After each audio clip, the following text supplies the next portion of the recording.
হায় আল্লাহ, আমার খালি মনে হয় আমি যদি কোনোদিন কোনো মন্ত্রণালয় বা কোনো দেশ পরিচালনার দায়িত্ব পেতাম, আমি জানি না আমি চেঞ্জ হবো নাকি ভবিষ্যতে, বাট যদি কোনো পেতাম, জীবন দিয়ে কাজ করতাম খালি মানুষের হৃদয় জয় করার জন্য। মানুষের হৃদয় জয় করা মানে আল্লাহর হৃদয় জয় করা। আসসালামু আলাইকুম। 2021 সালে আসিফ নজরুলের পোস্ট 2024 সালে এসে ভুলে গিয়েছেন। একদিন আগে জানিয়ে দিয়েছেন বিডিআর হত্যাকাণ্ড নিয়ে কোনো কমিশন হচ্ছে না। 2 দিন আগে আমার সব শেষ ইউটিউবের যে ভিডিও সেখানে বলেছিলাম এবং চ্যালেঞ্জ দিয়ে বলেছিলাম যে বিডিআর হত্যাকাণ্ড নিয়ে কোনো কমিশন হচ্ছে না। আমি আগে জানলাম কিভাবে? যারা জানিয়েছে তারাই জানিয়েছে যে সামনে অবস্থা খুব ভয়াবহ। বিএনপি জামায়াত সহ অনেক লোকজন আছেন, তাদের কিছু কিছু লোকজন মুখ পুষা ফেলেন যে ইলিয়াস ভাই হলো গিয়ে আমাদের শত্রু, ইলিয়াস ভাই মনে হয় নতুন কিছু বোধহয় চায়। আমরা নতুন কিছু চাই না, আমরা এই দেশে নির্বাচিত সরকারই চাই। কিন্তু এই সরকারের কাছে আমাদের কিছু চাওয়া ছিল, সেই চাওয়াগুলো পূরণ যে হবে না সেটা কবে জানলাম? বিডিআর হত্যাকাণ্ড নিয়ে যেসব জওয়ানরা জেলখানায় আছে, আমি কল্পনাও করি নাই যে 5 তারিখের পরে প্রথম শুনানি যেটা হইল সেখানে তাদেরকে ছাড়বে না। কিন্তু ছাড়া হয় নাই। কেন ছাড়া হয় নাই?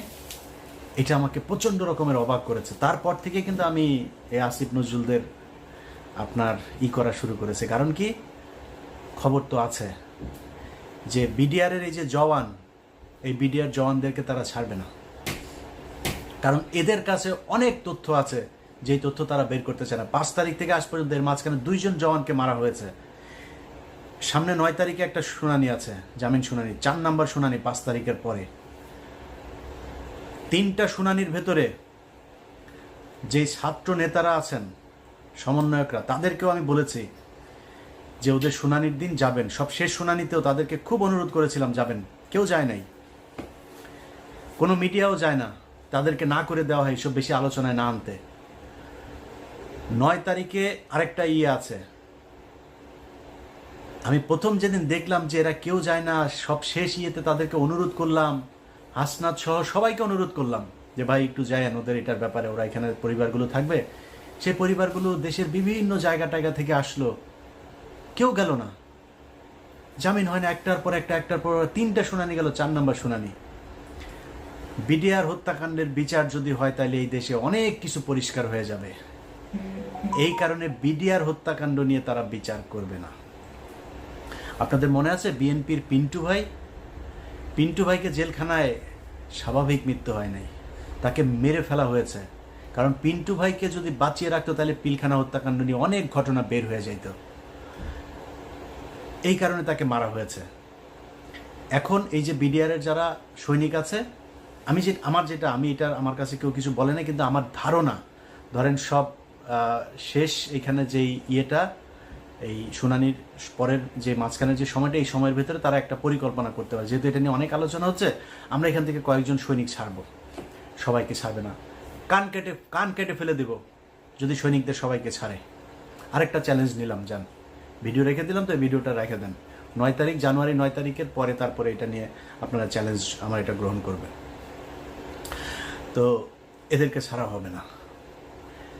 প্রথম ঘটনার পর থেকে বুঝলাম যে না, আমরা তো আসলে বিজয় উদযাপন করলাম, এত নাচাগানা করলাম, এই সরকার তো আসলে আমাদের সরকার না।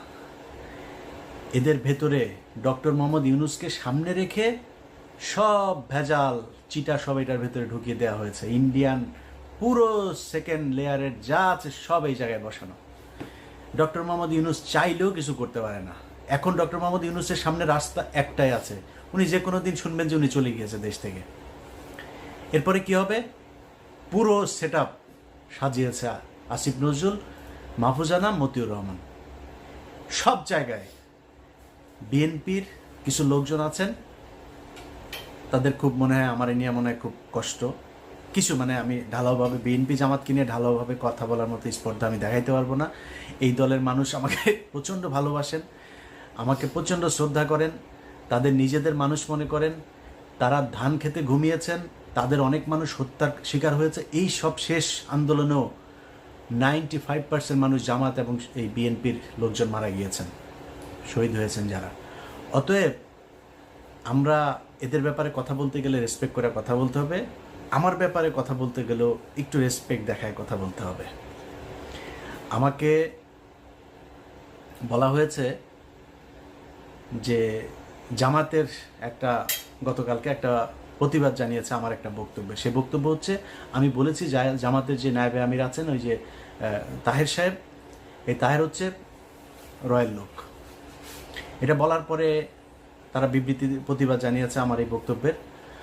আমি এটাকে খুব পজিটিভলি নিয়েছি, কারণ জামাত একটা সংগঠন, তাদের সাংগঠনিক একটা পদক্ষেপ থাকবে, এটা কোনো ব্যাপার না। আমি ওনাদের ওই ফেসবুক পেজেও জামাত ইসলামের যে পেজ আছে সেখানে গিয়ে জামাতের লোকজনেরও বক্তব্য দেখেছি, কমেন্ট দেখেছি, আমার কাছে খারাপ লাগে নাই। ওনারা মানে খুবই বন্ধুসুলভ আচরণ করেছেন। তবে জামাতের কাছে আমার অনুরোধ থাকবে, যে অভিযোগটা আমি শুনেছি এটা তো আমার নিজের বানানো না, এটা আপনাদের ভেতর থেকে আমাকে জানিয়েছে। তার বাড়িতে নইমুল ইসলাম খান, তার বাড়িতে ছিল ইনামুল ইসলাম খান, তার বাড়িতে ছিল, এবং আবু তাহের সাহেব তাকে পালাতে সহযোগিতা করেছেন। এই ছাড়াও জামাতের আরও অনেকজনের ব্যাপারে এই বিষয় আছে। শামা ওবায়েদ বিএনপির সব তথ্য ভারতে পাচার করে। শামা ওবায়েদের সাথে এখনও শেখ হাসিনার কথা হয়। বিএনপিকে বলে রাখলাম, আপনারাও সাবধান থাকবেন। আমি যদি নাকি কোনো কথা বলি, ওই কথা বিএনপি বা জামায়াতের ক্ষতি করার জন্য না। জামাত ইসলাম যেটা করেছে, বিবৃতি দিয়েছে, কোনো সমস্যা নেই। আমি আমার কথা বলেছি, আমার এটা রেসপেক্ট রেখে বলছি, এটা নিয়ে তদন্ত করবেন। যদি আসলেই কোনো কিছু পাওয়া না যায়, আমি তাহের ভাইয়ের কাছে আবার ক্ষমা চেয়ে নেব। তো এই যে বিএনপি জামায়াতের লোকজন, ওনারা কিছু কিছু লোকজন যে মনে করেন যে আসিফ নজরুল হচ্ছে তাদের লোক, তাদেরকে বলবো তারেক রহমানের বক্তব্য শোনেন। তারেক রহমান আপনার মনে হয় এমনিতেই বলে যে সামনে নির্বাচনটা কঠিন নির্বাচন, এমনিতেই বলেন যে আপনারা মনে করবেন না যে আমরা ক্ষমতায় চলে এসেছে, এগুলো এমনি বলে না। কিন্তু তারেক রহমান খবরগুলো জানে যে তারেক রহমানকে মাইনাস করার জন্য কত ষড়যন্ত্র চলছে, এবং সেইটার পার্ট হচ্ছে এই আসিফ নজরুল, রেজওয়ানা বন্যা, আরেকটা আছে ওদের সাথে ওয়াহিদ মাহমুদ, তো নামটা ভুল করছে কিনা জানি না। এই গং গত সপ্তাহে এই ডক্টর মোহাম্মদ ইউনুস তিনি বলেছেন যে 25-এর মাঝামাঝি বা শেষের দিকে আমরা একটা নির্বাচনের দিকে করি। তিনারা যাবেন না, তিনাদের কথা 26-এর শেষে গিয়ে আমরা করব, চিন্তা করব। এর মাঝখানে সেট শেষ হয়ে যাবে, সব শেষ। বিএনপির ভাইদেরকে বলতে চাই, সব শেষ। দুদকের একজন চেয়ারম্যান আপনাদের দলের ক্যান্ডিডেট ছিল, সে বিএনপি করে না, খুব সৎ মানুষ। বিএনপির ওই চয়েসটা ভয়ঙ্কর রকমের খুবই সুন্দর একটা ছিল। এই আমার জীবনে আমি যত মানুষ সম্পর্কে জানি, একজন মানুষ হিসাবে জানতে পারি, এই বিচারক মোতাহার হোসেন তাদের মধ্যে একজন সৎ মানুষ। এই মানুষটাকে হইতে দেয় নাই আসিফ নজরুল, এই রেজওয়ানা বন্যা, ওয়াহিদ মাহমুদ, এরা হইতে দেয় নাই। ইভেন ডক্টর মোহাম্মদ ইউনুসও চেয়েছিল এই হোক, তাকে হইতে দেওয়া হয়নি। অতএব বিএনপির লোকজন খুব সাবধানে কথা বলেন। আমাদের মির্জা আব্বাস ভাই বলল যে করবে। বিদেশে কিছু লোকজন বসা খায়া দেয়া কাম পায় না, ইউটিউবে কথাবার্তা বলে। মির্জা আব্বাস ভাই এই কথাটার জন্য কোনো এক জায়গায় সরি বলে দিয়েন। তার একদিন আগে সম্ভবত পিনাকিদা তার ব্যাপারে একটু কথা বলছিল, এই জন্য তিনি এটা বলে ফেলেন। 6 মাস হয় নাই ভাই এখনো। 6 মাস আগে আপনাদের পক্ষে কথা বলার মতো আমরা ছাড়া কেউ ছিল না। আবার পরের 6 মাস পরে না আবার সেরকম পরিস্থিতি আসে কিনা, ইউ নেভার নো। সো খুব সাবধানে একটু কথা বলতে হবে। হ্যাঁ, আমরা আপনাদেরকে যদি কোনো কথা বলে থাকি তাহলে সেটা মনে রাখবেন, আপনাদের ভালোর জন্যই বলছি। এত মুখ পুষে ফেলা উচিত না। সো তারেক রহমান যে কথাগুলো বলছে, ভেতরে কি হচ্ছে, ঈদের পরেই এই সরকারের বিরুদ্ধে জামাত এবং বিএনপিকে মিলেমিশে আন্দোলনে নামতে হয় কিনা একটু অপেক্ষা করেন। এই যে শাহেদ আলম এখন এত কথাবার্তা বলছে না, শাহেদ আলম কিন্তু এমনিতে আমার বিরুদ্ধে লাগেন। শাহেদ আলম জানে না ওর জীবনেও কি 2 নাম্বারই করেছে। ও যে বিয়েটা করেছে, এই বিয়েটা একটা থানার ভেতরে বিয়ে হয়েছে। আশুলিয়াতে 2 জন এই গাড়ির ভেতরে করছিল, ওইখান থেকে পাবলিক ধরে আপনার একটু টানা হেঁচড়া করলো, এরপরে পুলিশ আসলো, এসে তারপর ধরে নিয়ে গেল, পাবিগুলো ওর বিয়ে করাইতে হবে। এবং ওই একই সময় তার আরেকজনের সাথে সম্পর্ক ছিল, তার সাথে তার বিয়ে হওয়ার কথা, বিয়ের কথাবার্তাও চলছিল পারিবারিকভাবে। এই মেয়ে যখন ওই মেয়ে যখন শুনে টুনে তারপরে আসলো, আসার পরে এই মূল্য বললো যে আমাকে বিয়ে করতে হবে। এই পাবলিক পুলিশ মিলে এর সাথে বিয়ে দিয়ে দিয়েছে। চ্যালেঞ্জ করেন, ওরা চ্যালেঞ্জ করেন, আমি থানার নাম টাম সব কিছু বলে দেবো, ওই ওসিরে খোঁজার চেষ্টা করতেছি। এই হচ্ছে শাহেদ আলম। আরও অনেক কিছু আছে, কিন্তু ও আমার সাথে কেন লাগলো জানেন? বিশাল বড় স্বার্থগত একটা দ্বন্দ্ব এই জায়গায়। কি দ্বন্দ্ব? শাহেদ আলমের আসিফ নজরুলকে দিয়ে যে ধান্দাবাজি সে করছে, এই ধান্দাবাজি তো সে বিএনপি আসলে করতে পারবে না। কারণ এ তো সে ভিডিও তো আমাদের কাছে আছে যে তারেক রহমান লন্ডনে থাকে, সেটা নিয়ে সে জানে না। তারেক রহমান কে সে চিনিই না। তো আমরা জানি একজন যিনি চেয়ারপারসন তিনি জেলে আছেন, ভারপ্রাপ্ত যিনি চেয়ারপারসন, কিংবা উনি কি মহাসচিব নাকি লন্ডনে যিনি আছেন? না, না, উনি এখন ভারপ্রাপ্ত চেয়ারপারসন। শাহেদ আলম চেষ্টা করছে এই সরকারকে যতদিন রাখা যায় এবং আসিফ নজরুলকে যতদিন রাখা যায়। আসিফ নজরুলের এই দেশে গিয়ে এবার ধান্দাবাজি করে আসছে কিছু, এখনো চলতেছে, এখানে বসেই তদবির বাণিজ্য চলছে। আসিফ নজরুল না থাকলে এটা করে দিবে কে? এই কারণে এখানে তো কোটি কোটি, ভাই শত শত কোটি টাকার খেলা। তো এখানে একটারে মানে করে জামিন করাই দিতে পারলেই তো শত কোটি টাকা দেওয়ার লোকজনও আছে, তার চেয়ে 1000 কোটি টাকা দেওয়ার লোকও আছে। এখন জেলখানায় যারা আছে এদের মধ্যে এরকম নাম ধরে আপনাদের বলতে পারবো, কয়েকজন আছে, এদের 1000 কোটি টাকা দিয়েও যদি জামিন করে দেয় তারা করতে রাজি। আমার কাছেই অফার আছে। তো এই বিষয়গুলো কিন্তু এখানে হচ্ছে, যেই কারণে শাহেদ আলম এখন আমাকে নিয়ে ন্যাকেট হয়ে তারপরে নেমেছে। শাহেদ আলম, আমি তোমার আগেও বলেছি, এখনো বলছি, তুমি ভাবা এই যে বিরিয়ানির দোকানে 1000 টাকা করে নিছ, তুমি এত বড় একজন লোক, আমি উবার চালাই, এটা নিয়ে তোমার এত কষ্ট, তোমার মতো এত হাই লেভেলের একজন লোক, তুমি বিরিয়ানির দোকানে যা 1000 টাকা নিলা, এটা কেমন ধরনের হয় শাহেদ আলম? তুমি এখন এই লোকের আবার আইনা ভিডিও বানায় তুমি ছাড়ছো। ওই লোকটা আমার ওইখানে বক্তব্য দিয়ে দিয়েছে, তুমি তার এলাকার লোক, বউ নিয়ে আসছিলা, খাইতে পাইতা না, সাহায্য করেছে। এবং সেই সাহায্যটা কোত্থেকে করেছে? সাংবাদিকদের যেই ভিক্ষা দেয় না খলিল ভাই এখানে অনেক সাংবাদিকরা ভিক্ষা দেয়, ওই ভিক্ষার ফুল রেকর্ড শুনবা। সো বেশি পাকনামি করতে যায় না, নিজের নিচে পরিষ্কার না করে তারপরে কথা বলে লাভ না। আমার নিয়ে খেলবা, আমার নিয়ে খেলতে আসো। আমি ইলিয়াস, আমার নিয়ে বহু খেলাধুলা হয়েছে, বুঝো নাই? এখানে যখন আসছি না, পুলিশ আসছে বাসায়, আমার নিয়ে এখানকার দূতাবাস থেকে শুরু করে আওয়ামী লীগের সবাই মিলে লাগছিল আমার নামে। এমন কোনো মানে ইসলামী টেরোরিস্ট থেকে শুরু করে সব খালি 2-3টা কথা বলে আমার নিয়ে পুলিশের কি ছিল, ইনভেস্টিগেশন ছিল। আমার বাসায় আসছে আন্ডার কভার, এসে তারপরে জিজ্ঞেস করেছে আমি রিলিজিয়নে বিশ্বাস করি কিনা। আমি ওদের উত্তর দিচ্ছি একদম, আমি বলছি I strongly believe in god. আমি নামাজ পড়ি কিনা, কোন মসজিদে যাই, কত অফেন যাই মসজিদে, কোন মসজিদে যাই, এই কোশ্চেন। আরও কি এগুলি বানানো টানানোর এগুলির কথা বলা হয়েছে, আমি নাকি কি বানাই টানা, এগুলি অভিযোগ করছে। তো অফিসাররা আমি শেষ পর্যন্ত যা বললাম, অফিসার আমার ইউটিউব চ্যানেলটা একটু দেখলো যে তুমি এরকম মেয়েদের নিয়ে নাকি তুমি বাজে কথা বলছো, এই সেই। তখন আমি বললাম হ্যাঁ, এই সাংবাদিক মেয়েরা আমার নিয়ে উল্টাপাল্টা কথা বলছে। কে সে? বলছে যে একটা টেলিভিশন, বেসরকারি টেলিভিশনের সাংবাদিক বাংলাদেশে, তারা আমার নিয়ে ক্রিটিসাইজ করে, আই ক্রিটিসাইজ দেম ব্যাক, এগুলি বলছি, সবই তারা জানাই দিচ্ছে। জানার পরে ওকে সে আমার কার্ড দিছে, কার্ড দিয়ে বললো যে কল মি, আমি 24/7 অ্যাভেলেবেল, তোমার যখন ইচ্ছা কল দিও। এরকম আরও অনেক তদন্ত হয়েছে ইলিয়াসের নিয়ে। আমার গ্রিন কার্ড পাওয়ার কথা আরও অন্তত 5 বছর আগে, সেই গ্রিন কার্ড মানে আমার কেস অ্যাপ্রুভ হয়েছে আজ থেকে 1.5 মাস আগে। সো গ্রিন কার্ড আরও কয়দিন লাগবে জানি না, কিন্তু এই গ্রিন কার্ড পাইতে পারতাম বহু আগে। যখন এখানে 2016 সালে আসছে না, সেই 16 সালে শাহেদ আলম, তুমি যেরকম 2 নাম্বারই ভণ্ডামি করে এখানে কাগজ নিছো না, ইলিয়াস চাইলে 16 সালে ওই ভণ্ডামি করতে পারতো। আমারে গণজাগরণ মঞ্চের বানাইতে বলছে আমার লয়ার, যে আপনি গণজাগরণ মঞ্চে, তখন 2016 সাল, সবাই এটা দিয়ে কাগজ বানাচ্ছিল, যে অ্যাপ্লাই করছিল তাকেই কাগজ দিয়ে দিচ্ছিল। আমি আর এটারে করি নাই। কেন করি নাই জানিস? কারণ ওইখানে যায়া লিখতে হইতো, আমার লয়ার আমার বলতেছিল যে খালি তোমার নাম চেঞ্জ করে দিলে হবে, একই ঘটনা সবাইকে দিয়ে দিচ্ছি, কেস হয়ে যাচ্ছে।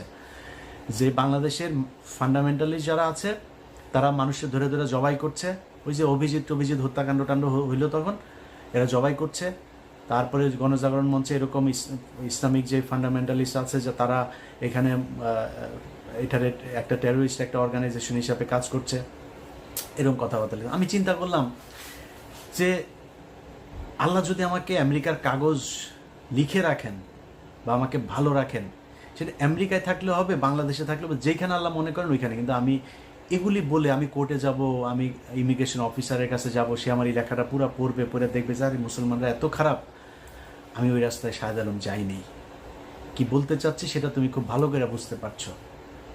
অতএব ওই কাগজ আমি নেই।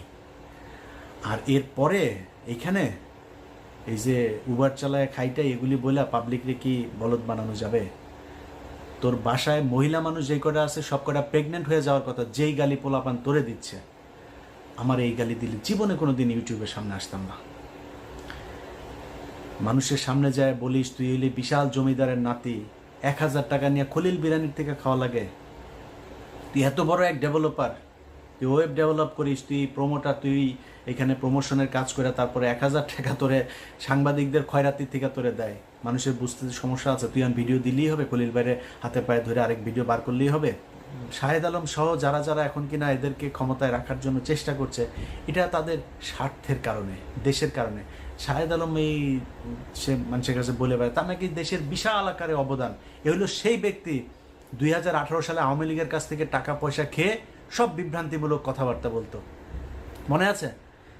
ইসকনের কাছ থেকে টাকা নিয়ে তারপরে সে এখানে বাড়ি কিনেছে 2টা। ও এখন বলে ওর বউ বলে ইঞ্জিনিয়ার, ওর বউ ইঞ্জিনিয়ার কাজ করে কি এখানে রিসেপশনিস্ট। এত বড় একটা ইঞ্জিনিয়ারকে যা রিসেপশনে বসায় রাখা হয়েছে, ওর বউয়ের টাকা দিয়ে নাকি সব এখানে 2 বাড়ি গাড়ি টাড়ি সব করেছে। আমি ওপেন ডিক্লেয়ার দিয়ে গেলাম, চ্যালেঞ্জ করে গেলাম, শাহেদ আলম তোর সাথে যে কোনো ফোরামে তোর চ্যানেলে আমি বসতে চাই। আমি আমার ট্যাক্স ফাইল থেকে শুরু করে আমি আমার স্বচ্ছতা নিয়ে আসবার। তোর বউ ইনজানুয়ার একটা আছে না, তোর বউ ইনজানুয়ার কোন জায়গায় ইনজানুয়ারি করে তারপরে এই তোর বাড়ি 2টা করে দিল, ট্যাক্স ফাইল দেখা।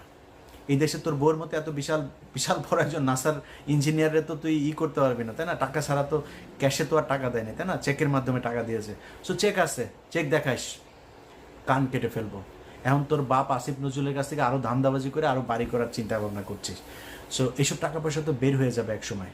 সম্মান আর টাকা পয়সা সব একসাথে পাওয়া যায় না। আপনারা এখন এইখানে প্রথম আলোর সব সেট আপ বসায় দিয়ে যাবেন, যতদিন সম্ভব বিএনপি বা জামাতকে ক্ষমতায় আসতে দেওয়া যাবে না, আপনারা এখানে বসে বসে খাবেন, এইভাবে চলতে দেওয়া যাবে না। বিডিআর হত্যাকাণ্ডের প্রতিটা পরতে পরতে ইন্ডিয়া জড়িত থাকা, আওয়ামী লীগের যে নীল নকশা সেটা জড়িয়ে আছে। সাগর রুনি নিয়ানা বলে বিচার করেন, আসিফ নজরুল প্যান্ট ভিজায় ফেলতো সাগর রুনির নিয়ে কথা বলতে বলতে, কই সেই বিচার? শাপলা চত্বর হত্যাকাণ্ড, কই সেই বিচার? যারা গুমের শিকার তারা কই? আপনাদের সময় ডিজিটাল সিকিউরিটি অ্যাক্ট এখন পর্যন্ত 5 মাস বাতিল করা যায় না, সময় পান না সিনেমা দেখতে, জানাবেন না? শামা ওবায়দকে নিয়ে হলের ভিতরে অন্ধকারে যায় বসেন, তো আমরা বুঝি না এগুলি কিছু। আপনারা সিনেমা দেখতে যাওয়ার সময় পান, ডিজিটাল সিকিউরিটি অ্যাক্ট বাতিল করার সময় পান না। এখন পর্যন্ত হাজার হাজার বিএনপি জামাতের লোকজন জেলখানায় বন্দী। গত সপ্তাহে ডান্ডা বেরি পরিয়ে জামাত শিবিরের সাবেক সভাপতিকে রাজশাহী কোর্টে তোলা হয়েছে। আমার এই ফেসবুকে সেই ছবি দিয়েছে, ভিডিও দিয়ে রেখেছি। কেন এখনো পর্যন্ত সেটার ব্যাপারে ব্যবস্থা নেওয়া যায় নাই? কিসের জন্য? আরো কত বছর সময় চান? এমনি বসে বসে লুটপাট করবেন। আমার এই নেতা ফোন করে, ওই নেতা ফোন করে, ইলিয়াস ভাই এরা তো আমাদেরই লোক, এদের সাথে এরকম করলে তৃতীয় পক্ষ ঢুকবে। আরে ভাই এরা আপনার লোক হইতে পারে, আমার লোক না। আমি তো আপনার দলের কেউ না, আমি তো বিএনপি জামাতের লোক না। বিএনপি জামাতের টাকা নিয়ে আমি কি আমার সংসার চালাই নাকি? আমি আপনার টাকায় কথা বলবো? আমি আমার যে সমস্যা, আমার সমস্যা ইন্ডিয়ায়, অথবা আমার ওইটা না পাইলে তো আমি মনে করবো না এই দেশ স্বাধীন হয়েছে। ওনাদের কথা হইল বিপি নূর, ইলিয়াস ভাই দেখেন এখানে তো অনেক কিছু করা যায় নাই। আসিফ নজরুল পর্যন্ত সে আমার ফোন করে ওই একই গান, ইলিয়াস কি অবস্থা ভাই, আপনি তো বলছেন ওখানে বসে বসে, এখানে তো অনেক সমস্যা ভাই, অনেক চাপ। আপনারা এত চাপ নিয়ে কাজ করতে বলছে কে আসিফ নজরুল? বিপি নুরও একই, আরো কয়েকজন রাজনীতিবিদ একই আলাপ। এদের অনেক চাপ, কাজ করতে পারে না। এত চাপ, মানুষ তো জীবন দিয়েছে এই দেশে, আবার নামবে দরকার হইলে। আপনি বলেন কি করা লাগবে, বলেন, তারা আসবে, আবারও রাস্তায় নামবে, আবারও জীবন দিবে। কোথা থেকে চাপটা আসে, কারা চাপ দেয় বলে দেন। এইভাবে চাপ মনে মনে আপনি চাপ মনে করায় তারপরে সবাই মিলেমিশে ভাগ বাটোয়ারা করে খাবেন। এই জন্য 2000 মানুষ জীবন দেয়নি। অতএব যারা মনে করেন যে আসিফ নজরুল্লাহ তাদের তৃতীয় পক্ষ, সারা অন্য কিছু, আসিফ নজরুল রায় তৃতীয় পক্ষ, তারাই আপনাদেরকে বিএনপি এবং জামায়াতকে মাইনাস করার জন্য, আপনারা মনে করছেন বিএনপির কিছু লোকজনের এই সুবিধা, কি সুবিধা দিয়েছে, গরুর হাট, মাঠ আর ঘাট, এগুলো আপনারা এখন দখল করে খাচ্ছেন, তাই না? তো এটা খেয়েই খুশি। আর কিছু মামলা বাণিজ্য, তদবির বাণিজ্য টাণিজ্য হচ্ছে ওই জায়গায়, এইসব এই 2 নাম্বারই কিছু কাজ, আর কিছু জায়গায় চাঁদাবাজিও হচ্ছে, এগুলো করে বিএনপি জামায়াত খুশি। কিন্তু এইটা চিন্তা করেন নাই যে আপনাদেরকে দিয়ে এগুলো করিয়ে তারপরে তারা সারা দেশে বোঝানোর চেষ্টা করছে বিএনপি বিশাল চাঁদাবাজ একটা দল, জামাত ইসলাম বিশাল চাঁদাবাজ একটা দল, এরা হচ্ছে গিয়ে এই আওয়ামী লীগের লোকজনকে তারা দিচ্ছে। এই মিডিয়া, সেই মিডিয়া যারা কিনা আপনাদের কথা বলে না, আপনাদের নাম তারেক রহমানের বক্তব্য চালায় না এরা। তারেক রহমানের নাম বলার আগে তাকে খাম্বা টাম্বা এগুলো বলে কথা বলতো, মনে নাই?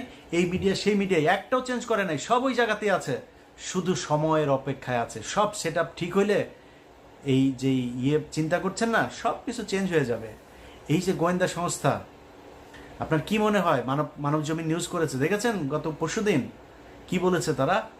যে ভারতের পররাষ্ট্র সচিব বাংলাদেশে এসে 1 ঘন্টা কোনো হিসাব ছিল না, এই 1 ঘন্টা তিনি কোথায় ছিলেন? সে 1 ঘন্টা মানব জমিন বলেছে সে সেনাপ্রধানের সাথে ছিল। কেন?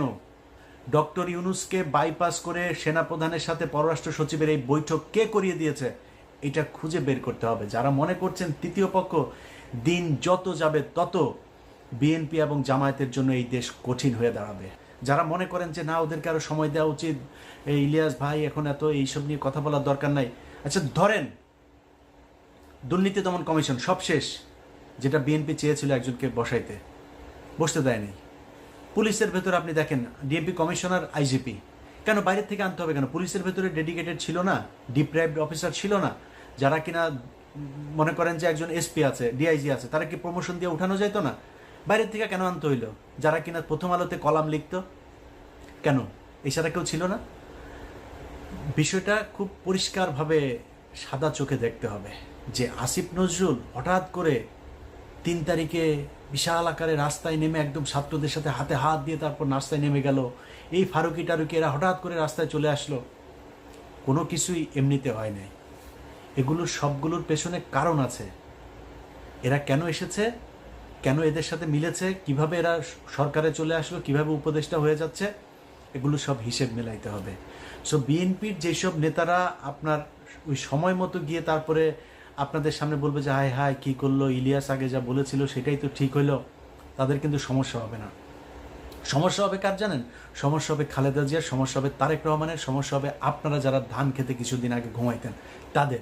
একই রকম জামাতের নেতাদের উপরে আবারও চরম, এই যে ডাক্তার শফিকুর রহমান থেকে শুরু করে ডাক্তার শফিকুল ইসলাম মাসুদ, যারা যারা আছে, কি টর্চার, কি নির্যাতন এদেরকে সহ্য করতে। এখন পর্যন্ত এটিএম আজহার ভাই কেন জেলখানায়, গোলাম পারোয়ার কি কষ্ট সহ্য করেছে, মানে জামিন হয়েছে, জামিন হওয়ার পরে আবার ঢুকিয়ে রেখেছে, পুরো সময়টাই জেলখানায়। কিন্তু কিছু নেতা যাদেরকে নিয়ে আমরা কথা বলি, তাহের মিয়ার তো কিছু হয় নাই, তাহের মিয়ার খুব বেশি কষ্ট সহ্য করা লাগে নাই। এগুলো একটু হিসাব মেলাইতে হবে যে কাদের সাথে এদেরই ছিল। ডক্টর আসিফ নজরুল ঢাকা বিশ্ববিদ্যালয়ের মতো জায়গায় থাকে, ছাত্রলীগ গিয়েও তারা একদিন একটা গুতা দেয় নাই। কারা তাদেরকে মেসেজ দিয়ে রেখেছে যে আসিফ নজরুলকে কিছু বলা যাবে না, একদিন জেলখানায় যাইতে হইল না, এত বড় বড় কথাবার্তা বলেও। আমি এটা নিয়ে ঘাটাঘাটি করতে চাই না। আর কথা হইল যে দেশ স্বাধীন হয়েছে, এখন আমাদের হাতে সময় আছে। আমরা এই সাগররুনি হত্যাকাণ্ড বলেন, শাপলা চত্বরের হত্যাকাণ্ড বলেন, গুম, যারা এখন পর্যন্ত জেলখানায় আছে, বিডিআরের জওয়ান, বিডিআরের অফিসার যাদেরকে হত্যা করা হয়েছে সেটার বিচার, এই সবগুলোর বিচার হইতে হবে। 21শে আগস্ট থেকে শুরু করে উদিচি, ছায়ানট, যেখানে যেখানে বোমা হামলা হয়েছে এগুলোর বিচার হইতে হবে। শুধু বিএনপির লোকজনকে আপনি এখান থেকে মামলা থেকে অব্যাহতি দিবেন ন, এটার তদন্ত হইতে হবে কারা করেছে। তারেক রহমান করে নাই, লুৎফুজ্জামান বাবর করে নাই, তাহলে করেছে কারা? এদের ভেতরে একটা বিশাল আকারের আপনি শখটা যদি চিন্তা করেন না, দেখবেন ইন্ডিয়ার জায়গাগুলোতে হাত দেওয়া হচ্ছে না। আপনি দেখেন বিডিআরের জওয়ান, তাদেরকে ছাড়া হচ্ছে না। লুৎফুজ্জামান বাবর, গিয়াসউদ্দিন আল মামুনকে কিন্তু ছেড়ে দেওয়া হয়েছে, লুৎফুজ্জামান বাবরকে ছাড়া হচ্ছে না। ডিজিএফআইয়ের আপনার সাবেক যেই কর্মকর্তা রেজ্জাকুল হায়দারকে ছাড়া হচ্ছে না, কিন্তু আব্দুর রহিম ওনাকে কিন্তু মেরে ফেলা হয়েছে। এইভাবে যারা যারা এখন পর্যন্ত এদের বিপক্ষে, যাদেরকে দিয়ে ইন্ডিয়ার এইসব জিনিস সব বের হয়ে যাবে, তাদেরকে দেখবেন আস্তে আস্তে মেরে ফেলা হচ্ছে। রাস্তাঘাটেও দেখবেন এখন অনেক দুর্ঘটনায় মানুষ মারা যাচ্ছে। এগুলো এইভাবে খুব সুপরিকল্পিতভাবে তারা তাদের জায়গাগুলো পরিষ্কার করছে, খালি দেখছে যে কারা আমাদের বিপক্ষে, তারপরে তারা ঠিকই আবার ছোবল দেবে। যাই হোক দর্শক, আপনাদেরকে আমার শেষ যে বক্তব্য সেটা আমি আপনাদের জানাইতে চাই। নিজেকে আসলেই মাঝে মধ্যে খুব অসহায় মনে হয়, যে মনে হচ্ছে কিনা আমরাই কি করছি কিনা, আমরাই কি ভুল পথে হাঁটছি কিনা, এটা নিয়েও না চিন্তা করি। তো চিন্তা করে পাই না আসলে, মানে এত মানুষ, এত বিশাল একটা দেশ, ভাই এত বড় একটা ঘটনার পরে কারো কি ইচ্ছা করে না যে না, দেশটা আসলে একটু ভালো কিছু হোক? সব মনে হচ্ছে তারা ক্ষমতায় এসছে, কিছু টাকা পয়সা লুটপাট করবে, সে আওয়ামী লীগের মতো একইভাবে চলবে দেশ। এই দেশের জন্য কি করলেন রে ভাই? জিনিসপত্রের দাম থেকে শুরু করে কোনো জায়গার কার্যকর কোনো পদক্ষেপ নাই, তারা সিনেমা দেখতে যায়। এইভাবে দেশই করার জন্য এতগুলি মানুষ মারা গেল। তো আপনাদের কাছে অনুরোধ, ভাই এগুলি দেখলে খারাপ লাগে, যদি এইসব ছাড়া দিয়ে যদি চুপ থাকতে পারতাম তাহলে অনেক ভালো থাকতাম। সবাই ভালো থাকেন, আল্লাহ হাফেজ।